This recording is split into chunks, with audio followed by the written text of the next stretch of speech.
এটা হচ্ছে নিও পিক্সেল এলইডি। এগুলো RGB লাইট অ্যান্ড এগুলো আসলে ইন্ডিভিজুয়ালি কন্ট্রোল করা যায় অনেকটা। এগুলো সেট আপ করতে একটু ঝামেলা হয়। তো ফাইনালি প্রোটোটাইপ কমপ্লিট হলো। এটা হচ্ছে একটা 330 ওহমের রেজিস্টার। এটা হচ্ছে ডাটা ইন লাইনে যাবে এবং এগুলো কিন্তু সিরিজে কানেক্টেড আছে, যে ডাটা লাইনগুলো সেগুলো সিরিজে কানেক্টেড। অ্যান্ড এটা হচ্ছে নেগেটিভ লাইন, এটা হচ্ছে পজিটিভ লাইন। সো আর এটা হচ্ছে একটা 104 অর্থাৎ 0.1 NF এর ক্যাপাসিটার, 0.1 UF অ্যান্ড 100 NF এর ক্যাপাসিটার।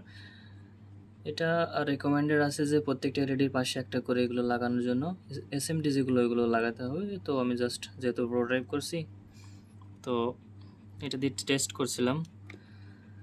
আর এটা তো জানিনি ESP32C3। খুব শীঘ্রই একটা প্রোডাক্ট আসবে এটার উপর বেস করে, যারা বিশেষ করে কম্পিউটার ইউজ করেন তাদের জন্য।